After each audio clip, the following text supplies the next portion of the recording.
Meus amados, graça e paz da parte de Cristo, amém? Quero expressar minha imensa alegria poder estar esses dias aqui com vocês, agradecer ao pastor Osvaldo pelo convite. Quero trazer o abraço fraterno de todos aqueles que fazem a aliança das igrejas evangélicas congregacionais do Brasil. De fato, nós temos caminhado junto, nós temos tido a alegria de desenvolver essa comunhão. Tenho muitos amigos aqui, temos assim caminhado juntos com o pastor Osvaldo, e eu quero pedir ao Senhor que Ele esteja abençoando essa assembleia de uma maneira extraordinária, que os irmãos sejam conduzidos pelo Espírito, e que tudo o que vamos fazer aqui promova a edificação da igreja e a glória do nosso Deus. Tenho o desafio de trazer nessa manhã a ministração da palavra de Deus e pregar num texto e no mesmo tema. Corremos o risco de ser repetitivo, então esse também é um desafio. Vamos abrir nossas Bíblias em Mateus 16.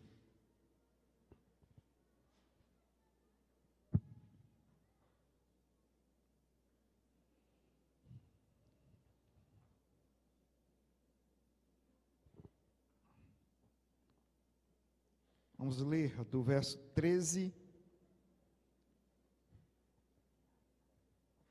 ao verso 19.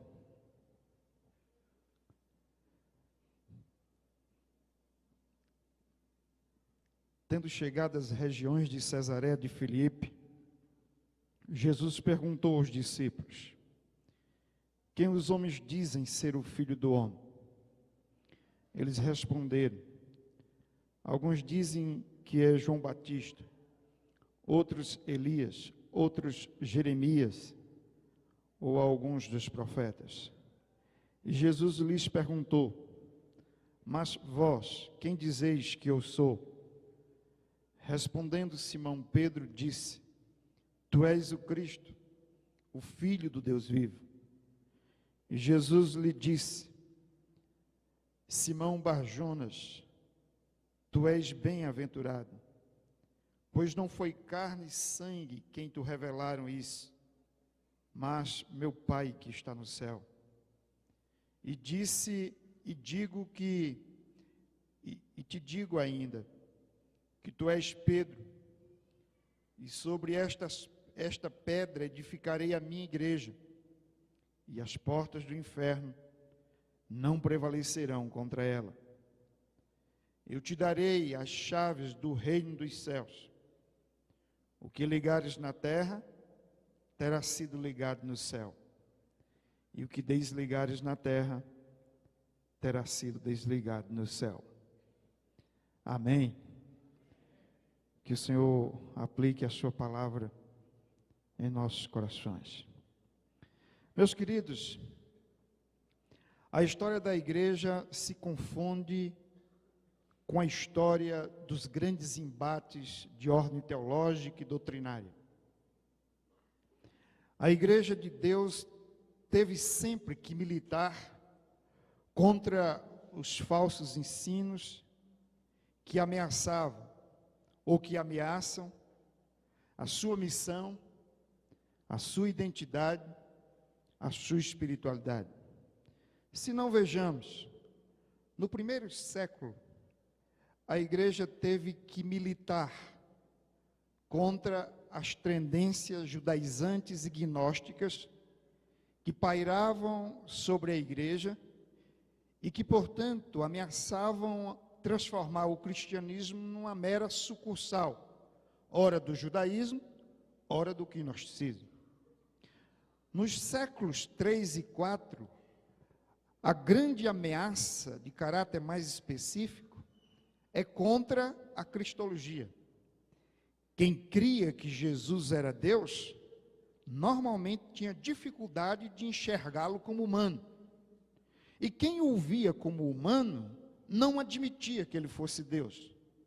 E a igreja teve que lutar para salvaguardar não apenas a pessoa de Cristo, mas a doutrina da Trindade, a doutrina da salvação, o sacrifício expiatório de Cristo, enfim, as bases fundamentais da nossa fé cristã. A partir da Idade Média, a crise ou embate é em torno da doutrina da salvação, o sacramentalismo medieval, as indulgências, a salvação pelas obras, tudo isso comprometia a doutrina da salvação, e aí surge a Reforma Protestante para trazer de volta as verdades que conduziam as pessoas a crer que não há salvação fora de Cristo. Nos séculos XVIII em diante, a partir do século XVIII, a crise é quanto à autoridade das Escrituras. O iluminismo, o racionalismo, apregoou que a Bíblia era um livro qualquer. Não tinha a Bíblia a autoridade para nortear a vida de ninguém. E, portanto, diante disso, a igreja precisou reafirmar outra vez a autoridade, a inspiração das Escrituras. E hoje, possivelmente o grande embate hoje é sobre a legitimidade institucional da igreja e a sua relevância espiritual. Ou seja, nós estamos diante de um tema que desafia a igreja de Cristo aqui na terra, que é sobre a própria igreja. E nesse sentido, nós olhamos para um lado e para outro e percebemos o seguinte: gente perguntando ou até mesmo, às vezes afirmando: a igreja é necessária? Devemos ser membros de uma igreja ou devemos abandoná-la? A igreja é uma construção humana ou um projeto divino? Qual o futuro da igreja? No mundo marcado pelo utilitarismo, pelo individualismo, pelo secularismo também religioso e pelo relativismo ético-moral. A igreja tem futuro? Como ela vai justificar a sua presença aqui na história? De um lado, nós temos aqueles que não querem mais pertencer à igreja. E por outro lado, nós temos aqueles que se apropriam da igreja como propriedade privada. Assim, transformam a igreja num negócio lucrativo e desfiguram e descaracterizam a igreja de Cristo. Há igrejas que há muito tempo abandonou a oração, abandonou o ensino e a pregação. A igreja se transformou num ponto de encontro, num espaço de entretenimento, ou na busca de um sentido meramente existencial, em que a igreja parece ser apenas um caminho para suprir as demandas, que são demandas pagãs, como diria Jesus, porque as pessoas apenas se preocupam em se vestir, comer e beber, e diz ele, os pagãos também têm essa agenda, e vocês deveriam buscar em primeiro lugar o reino de Deus e a minha justiça, porque as demais coisas lhes seriam acrescentadas. Vivemos numa época então marcada pela ideia do politicamente correto. Isso é o que importa. Ninguém protesta. Há quase que uma linguagem universal nesse mundo de diversidade. O conformismo se revela em toda parte, na cultura, na economia, na política e também na religião. O besteirol, a mesmice, faz com que todos tenham o mesmo rosto, a mesma linguagem, os mesmos pecados e as mesmas aspirações.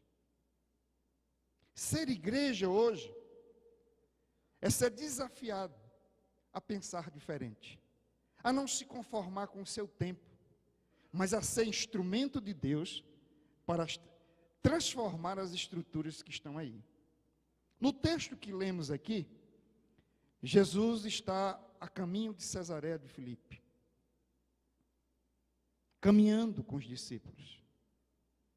E então ele faz uma pergunta: quem dizem os homens ser o Filho do Homem?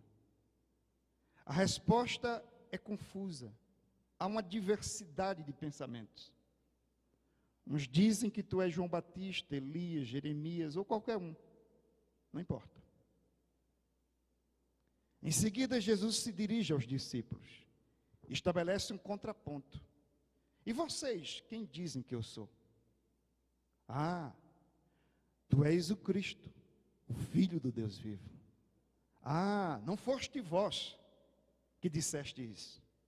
Foi o Pai quem tu revelou. Você jamais poderia chegar a tal conclusão. Mas eu também te digo, tu és Pedro, e sobre esta pedra edificarei a minha igreja. E por isso mesmo, as portas do inferno não prevalecerão contra ela. Assim vocês terão capacidade de ligar aqui, e será ligado no céu. Desligarão aqui, e lá no céu também estará desligado. Eu olho para esse texto e penso que ele realmente é um texto extremamente adequado para pensarmos esse tema sobre o que está sendo proposto aqui. Mas a pergunta surge. Jesus disse que veio edificar uma igreja. Que igreja ele veio edificar? Nós, como coparticipantes, já que o Senhor nos deu o ministério da edificação, será que estamos edificando uma igreja na contramão daquilo que Cristo propôs? Ou será que somos parceiros do Senhor na edificação da igreja que de fato Ele pretende levar para os céus? Porque é no mínimo para a gente desconfiar que há muita gente edificando uma igreja aí que não é a de Cristo e que portanto Cristo não a tomará para si. Porque a base dessa igreja não é Cristo. A igreja que Cristo tomará para si é a igreja que tem Ele como pedra fundamental, o alicerce irremovível. Portanto, meus queridos, essa é a pergunta e a resposta. Primeiro, Jesus veio edificar uma igreja de missão. A igreja que Jesus veio edificar é uma igreja que tem que ter missão, porque a igreja que Cristo veio edificar, nasce com a sua missão, e tem como missão Cristo, porque só quando Cristo é a missão da igreja, a missão da igreja se torna relevante diante do seu mundo. E aqui no verso de número 13, nós lemos o seguinte: tendo chegado às regiões de Cesareia de Filipe, Jesus perguntou aos discípulos: quem dizem os homens ser o Filho do Homem?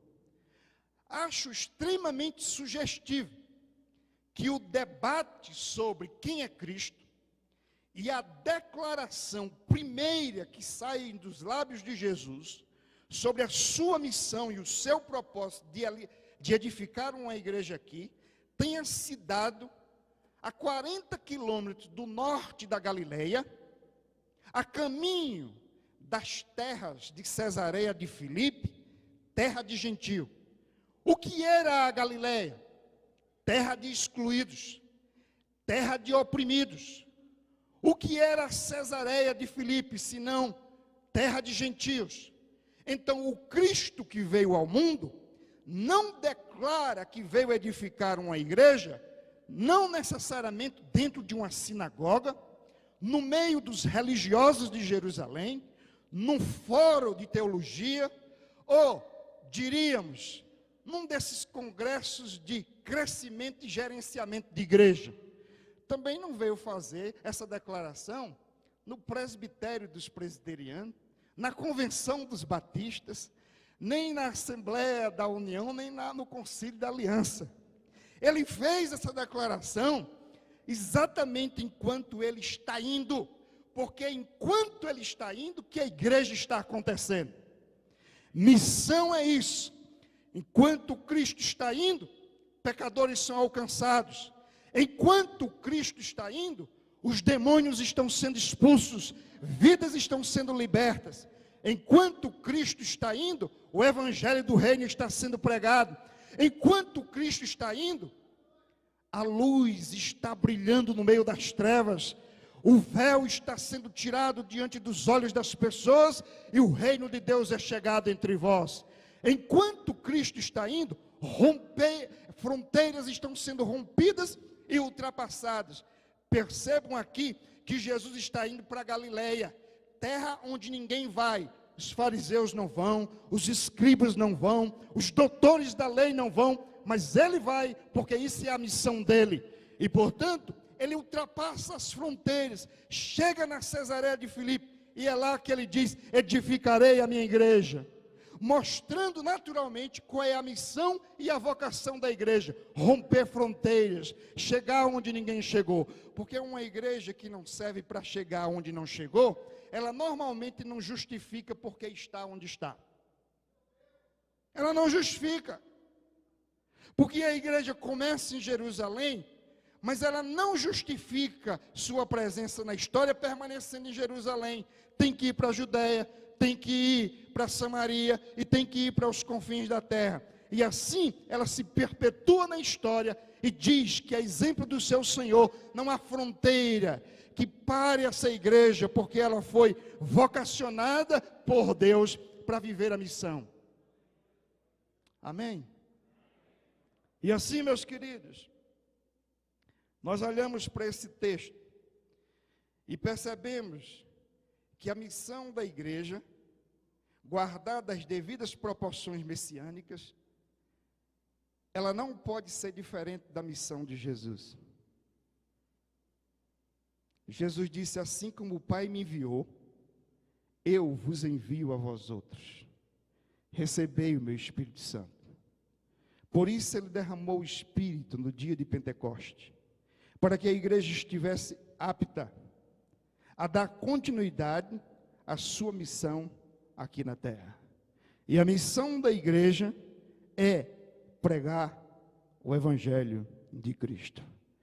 Se Cristo faz essa declaração, exatamente enquanto ele está indo para os lugares onde ninguém vai, e significa que o grande questionamento que nós precisamos fazer é se nós estamos ultrapassando as fronteiras do nosso templo, do nosso bairro, da nossa cidade, e se nós estamos sendo enviados onde Cristo nos mandou. Se assim fizermos, então nós diremos que Cristo veio edificar uma igreja com missão, e por isso nos recusamos a ser uma igreja sem missão. Cristo veio edificar uma igreja com missão, e não convém nos conformarmos em sermos uma igreja sem missão.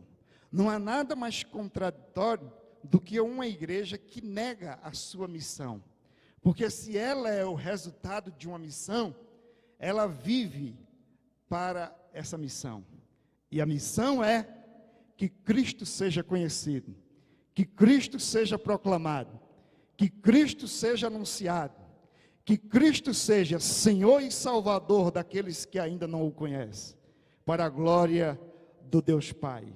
E naquele dia, joelhos vão se prostrar e lábios vão confessar que Ele é o Senhor, para a glória desse Deus eterno. Portanto, aqui está a primeira questão. Cristo veio edificar uma igreja com missão. Em segundo lugar, Cristo veio edificar uma igreja com identidade. Se tem uma coisa bastante clara, é que as Escrituras fazem questão de afirmar a identidade de Jesus. Quando os teólogos liberais querem colocar em dúvida o messianado de Cristo, a divindade de Jesus, em detrimento de uma visão exclusivista do Jesus histórico, eles querem negar, de alguma forma, que o próprio Jesus tenha afirmado sua identidade messiânica, que a divindade de Jesus não foi uma auto-revelação dele, mas foram coisas que os apóstolos colocaram na boca dele. Mas fica claro e evidente que Jesus tinha consciência da sua identidade messiânica. E se Jesus tinha uma identidade muito bem definida, a igreja dele não pode abrir mão de uma identidade. E a identidade da igreja está relacionada com a identidade de Cristo. Se a igreja não sabe qual é a identidade de Jesus, a igreja jamais terá identidade. Se a igreja abre mão de confessar, de afirmar e de proclamar a identidade de Jesus, ela também nega a sua própria identidade.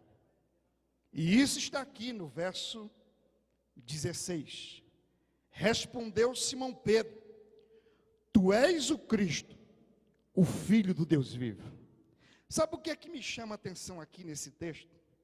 É que Jesus pergunta: o que é que os homens pensam sobre a minha identidade? E aí, olha, eles estão confusos, perturbados e totalmente perdidos. Porque cada um diz uma coisa. A pesquisa do Ibope, do Datafolha, diz que eles não sabem quem tu és.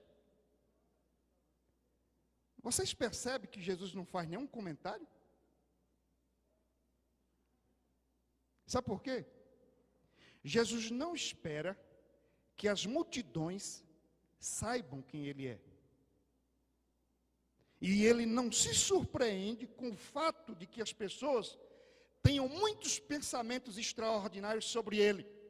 Mas preste atenção. Pensamentos extraordinários sobre Cristo, muitas vezes, contradiz aquilo que Cristo é. As pessoas podem dizer coisas extraordinárias sobre Jesus e ainda assim negar a sua identidade. Se não, veja, para alguns ele é um espírito iluminado.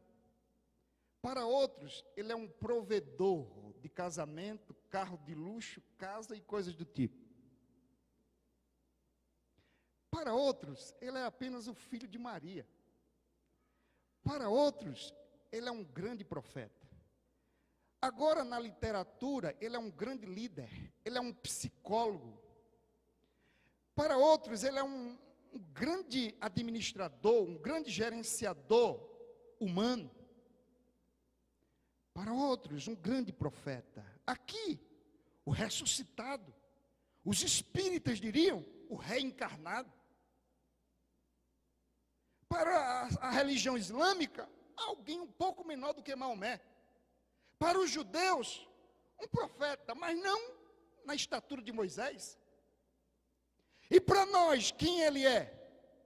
Pedro, você, discípulos, vocês, o que dizem que eu sou? Igreja Congregacional do Brasil, quem eu sou? Pedro se levanta e diz: Tu és o Cristo, o Filho do Deus vivo. Observem vocês que ele afirma a identidade de Jesus. E é a partir dessa afirmativa da identidade de Jesus que surge a identidade da igreja. Eu também te digo que tu és Pedro e sobre essa pedra edificarei a minha igreja. Ou seja, nós não temos identidade em nós mesmos. A nossa identidade não pode ser o resultado de uma produção religiosa. A nossa identidade não pode ser o resultado dos ventos da cultura. A nossa identidade não pode ser o resultado do último movimento. Mas a nossa identidade decorre de quem Jesus é. Ele é o Cristo, o Filho do Deus vivo. Ora, meus irmãos, isso significa dizer que a igreja não pode abrir mão da sua confessionalidade. Uma igreja que quer ter identidade, ela tem que ter a sua confissão de fé. Por isso nós temos aí os 28 artigos.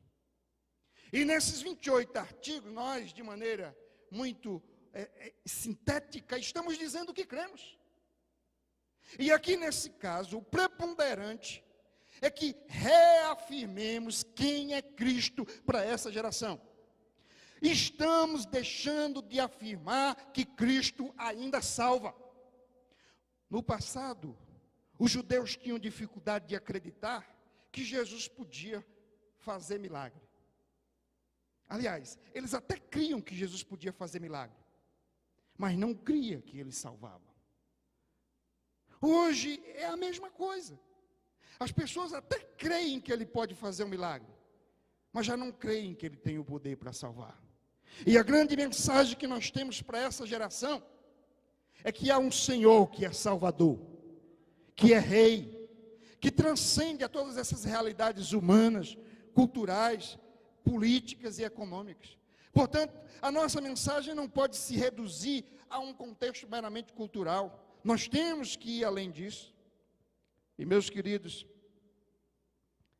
então Pedro tem uma confissão para fazer. E a confissão é: Tu és o Cristo. Quem é Jesus para você?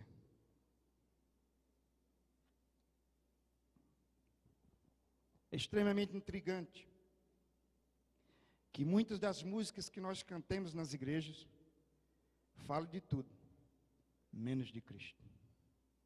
É extremamente intrigante que muitas vezes as pessoas orem e mencionem o nome de muitos espíritos demônios, espíritos malignos, e não mencionam o nome de Cristo. É extremamente intrigante que alguém pregue uma mensagem, fale de sal grosso e de tudo mais, mas não fale de Cristo. É extremamente intrigante que o centro do nosso ministério, da nossa vida, não seja Cristo. Porque aqui, Ele é o Filho do Deus vivo. E se Ele é o Filho do Deus vivo, para onde iremos nós? Se só Ele tem palavras de vida eterna. É interessante porque quando você olha para a igreja em Atos, capítulo de número 8, diz que afirma-se ali 3 coisas. A primeira é que eles pregavam. Atos, capítulo 8, no versículo 4 e 5. Diz que aqueles que estavam indo faziam uma coisa: pregavam. Mas a segunda coisa que se diz ali é que eles pregavam a palavra. E a terceira coisa que se diz é que eles, ao pregar e ao pregar a palavra, anunciavam Cristo. Amém? Então preste atenção. Nós não estamos exatamente precisando de pregação. Tem muita gente pregando. Nós não estamos exatamente precisando de gente que prega a palavra, porque tem gente que prega a palavra, inclusive para deturpar. Nós precisamos de gente que pregue, que ao pregar, pregue a palavra, e que ao pregar a palavra, anuncie Cristo. Porque o centro das Escrituras é Cristo. E o centro da pregação há de ser Cristo. Se assim for, a igreja tem uma identidade para afirmar. Sabe por quê? Porque tudo pode mudar. Mas o fundamento da igreja é Cristo. Esse não muda. Nós precisamos continuar afirmando, pregando e anunciando. E aí a igreja vai viver o discipulado. Então percebam que aqui há um contraponto. Os homens dizem isso. E os discípulos o que dizem? Os discípulos estão dizendo: Tu és o Cristo. O discurso do discipulado não pode ser o mesmo da multidão. E a igreja que segue a Cristo, ela tem que fazer a diferença na sua geração. A sua mensagem é diferente, a sua postura é diferente, os seus valores são diferentes, porque Cristo é a sua confissão de fé, porque Cristo é o determinante para a sua identidade. Caso contrário, seremos levados por todo e qualquer vento de doutrina. Caso contrário, nós silenciaremos e até as pedras clamarão. Caso contrário, a nossa missão não tem sentido. Presta atenção, todo mundo, de alguma maneira, quer crescer nesse país. Todo mundo. As seitas querem crescer. O catolicismo está preocupado porque está decrescendo. As igrejas históricas querem crescer. As igrejas pentecostais querem crescer. As neopentecostais querem crescer. E, enfim, todos querem crescer. E por que nós queremos crescer? Por que nós queremos implantar uma igreja aqui nessa cidade, se certamente já tem internacional, mundial, católica? Outro dia um amigo meu disse: eu vou fundar uma igreja, a Igreja Interplanetária do Fogo Atômico. Ele disse: porque já tem católica, internacional, mundial, universal, então não tem mais nome. Você percebe que o pessoal está em crise. Às vezes a gente reclama porque eles colocam os nomes estranhos, mas porque não tem mais. Está esgotado os vocabulários para botar nome de igreja. Mas você sabe o que é que justifica que a igreja congregacional implante uma igreja aqui? Que nós continuemos fazendo missão? Se a nossa missão tem como propósito anunciar Cristo.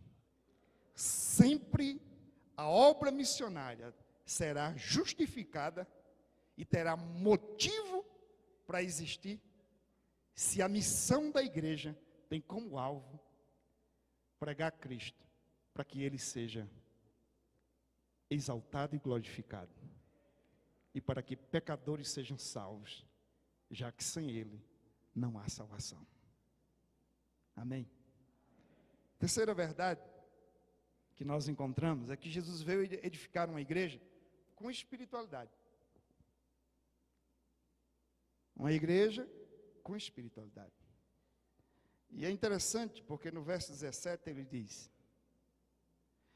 Simão Barjonas, tu és bem-aventurado, pois não foi carne e sangue quem te revelaram isso, mas meu Pai que está no céu. Amém?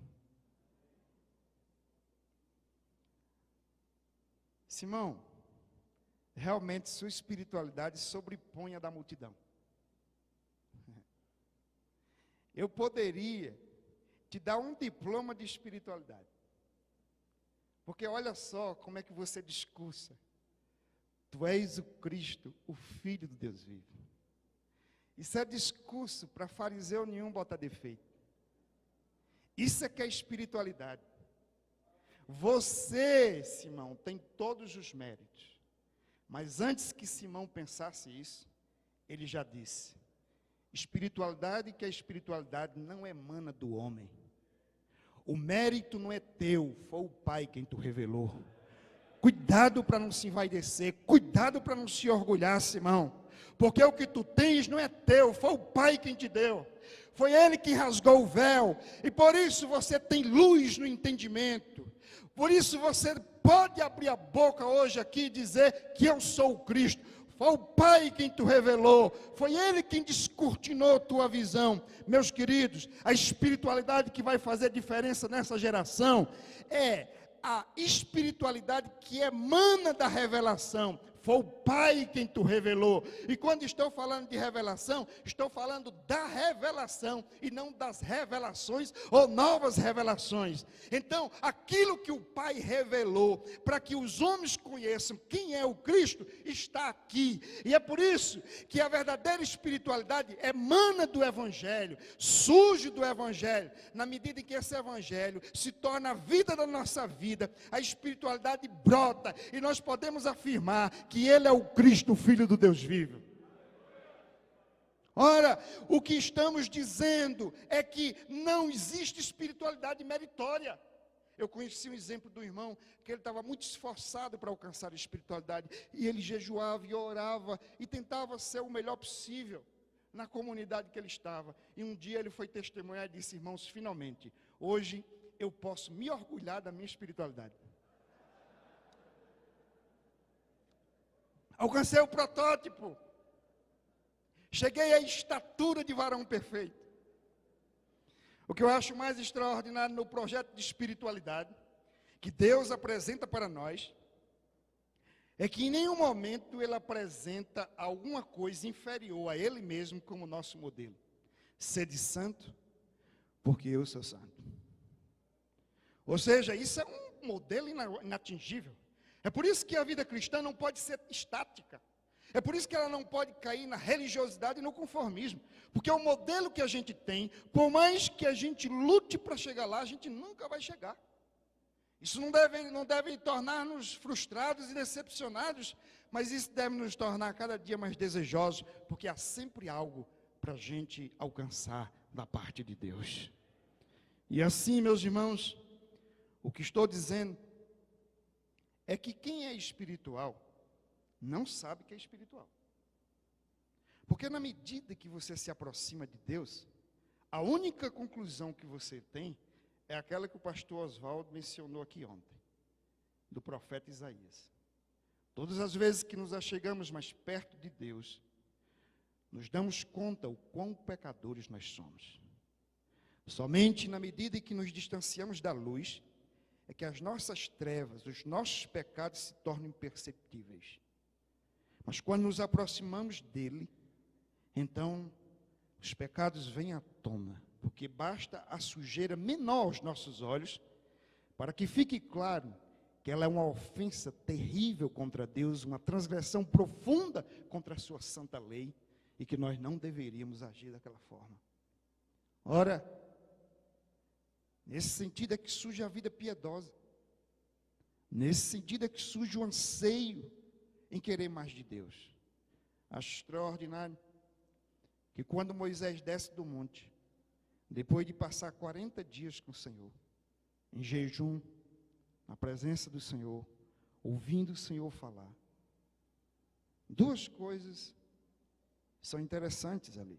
A primeira é que todo mundo sabe que o rosto de Moisés está brilhando, menos ele. Isso significa dizer que quem é espiritual não sabe que é, mas os outros vão perceber.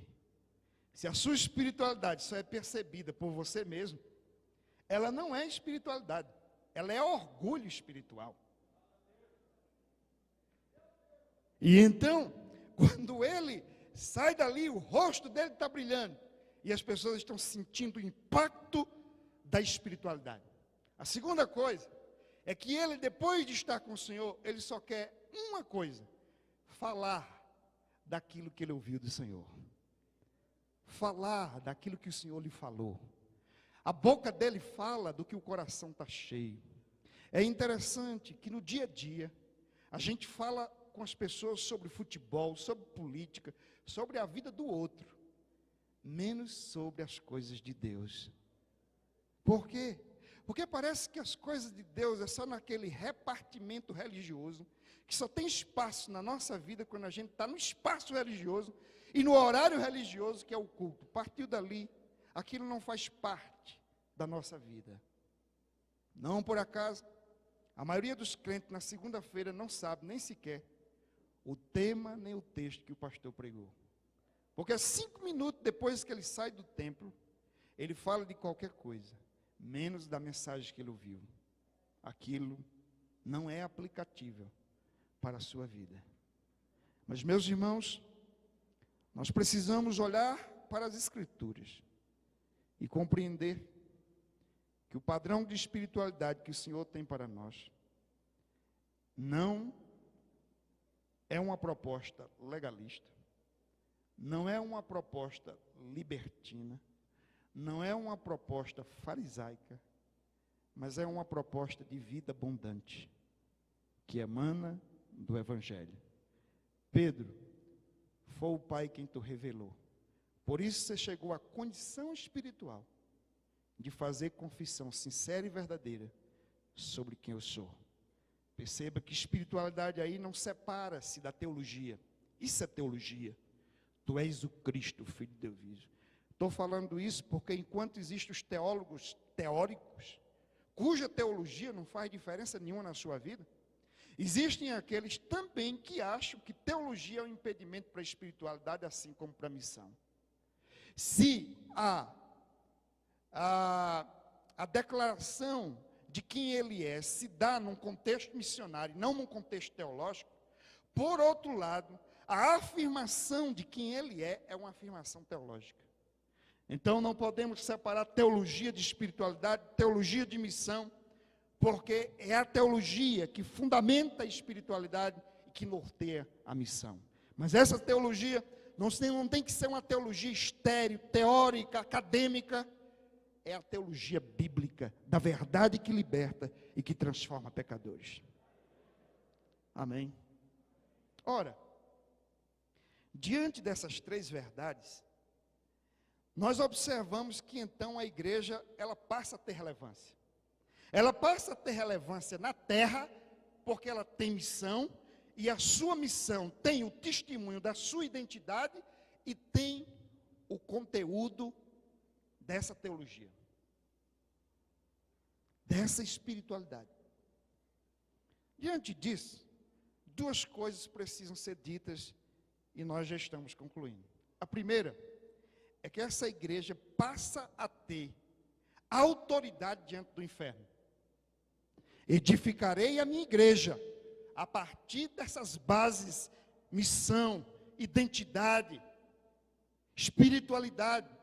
Edificarei a minha igreja. Eu serei o fundamento maior, não é Pedro, sou eu. E as portas do inferno não prevalecerão contra ela. E aí há duas perspectivas de compreender esse texto. Não vou entrar aqui na discussão católica romana sobre Pedro, porque para mim isso aí está resolvido. Mas há duas questões. A primeira é que você vai entender uma igreja que ela é uma igreja que o diabo não vence essa igreja. Sabe por quê?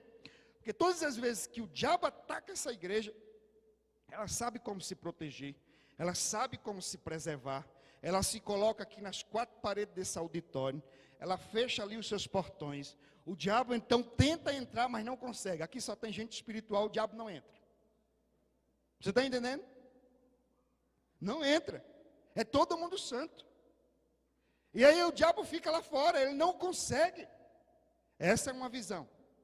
Mas essa é a visão daquele time de futebol que joga na retranca. Ele joga para não tomar gol. 0-0 para ele é goleada. A outra perspectiva que eu entendo que é a do texto, Jesus disse: eu vou edificar a minha igreja. Essa igreja que tem missão, identidade e espiritualidade, ela vai atacar os portões do inferno, empurrar os portões do inferno não vão resistir à igreja, e a igreja vai fazer aquilo que eu já comecei: saquear o inferno e tirar as vidas que estão lá. Aleluia! Assim sendo, essa igreja é uma igreja que tem autoridade. Ela tem a autoridade diante das estruturas do inferno. Pense nessas estruturas no seu caráter social, no seu caráter político. Pense nessas estruturas na quebra dos valores morais que estão aí com relação à família. A igreja precisa mostrar a sua cara e dizer que não está intimidada diante dos valores da Rede Globo e da cultura de um modo geral.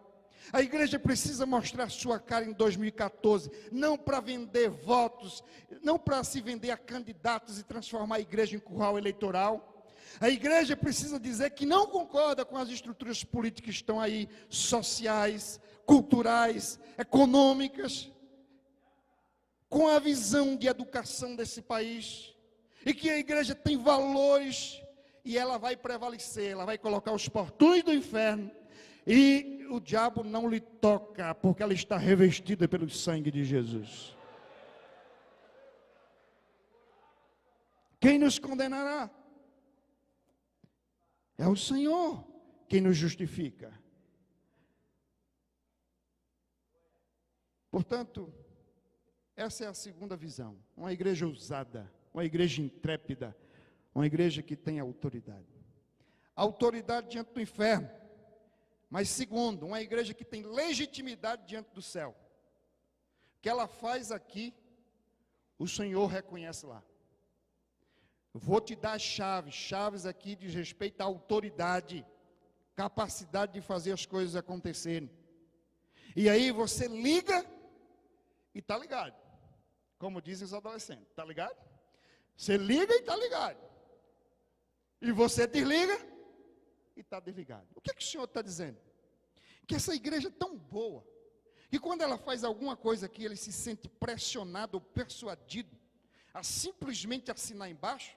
Não, é que uma vez que essa igreja anda de conformidade com os valores do reino, com a missão do céu, com a espiritualidade do céu, com a identidade proposta em Jesus de Nazaré, quando ela faz uma coisa, naturalmente ela faz de acordo com a revelação, faz de acordo com a vontade de Deus revelada na palavra, e então, a vontade de Deus sendo feita na terra como é no céu, o céu reconhece, assina embaixo, está dizendo, está tudo bom.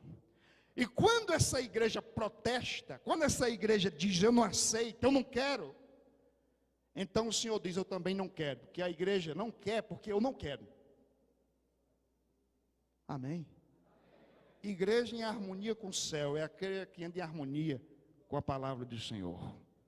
Por isso que as escrituras são o centro da igreja. Aí a igreja tem que entender o seguinte, a igreja não tem que seguir o vento da cultura, a igreja não tem que abrir mão da verdade em detrimento da opinião. A igreja não tem que abrir mão dos valores eternos, porque a sociedade é relativista. A igreja não tem que abrir mão do púlpito e da pregação, porque as pessoas querem oba-oba.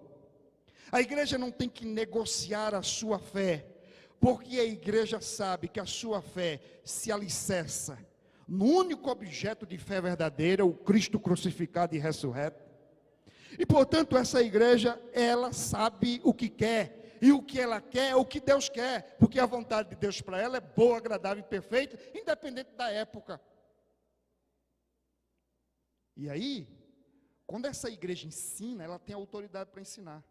Quando ela disciplina, ela tem a autoridade para disciplinar. Quando ela exclui, ela tem a autoridade para excluir. Quando ela batiza e arrola no quadro de membro, a pessoa não está arrolada apenas no quadro de membro, mas nos céus.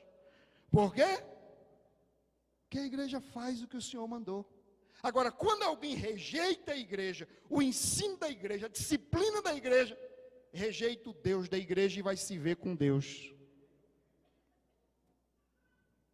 E aí, meus irmãos, finalmente, há 3 perguntas aqui. A primeira é, o que é que o mundo pensa sobre Cristo? A segunda é, o que é que a igreja pensa sobre Cristo? E a terceira é, o que é que Cristo pensa sobre a igreja? O que o mundo pensa sobre Cristo, não adianta discutir, está tudo errado. O que a igreja pensa sobre Cristo, tem que seguir o caminho de Pedro, buscar na revelação, porque ela mesma não tem conhecimento próprio. E o que Cristo pensa sobre a igreja, depende do que a igreja enxerga sobre Cristo a partir da revelação. Convém que esse mundo que não sabe quem é Cristo, encontre na igreja a resposta sobre Cristo. Sabe por quê? Porque essa igreja conhece Cristo. E se a igreja conhece Cristo, Cristo conhece a igreja. Ele não vai dizer, eu não vos conheço. Ele vai dizer, vinde bendito para o reino que vos está preparado. Que Deus nos abençoe. Que sejamos igreja com missão, com espiritualidade e identidade, para a glória do Pai.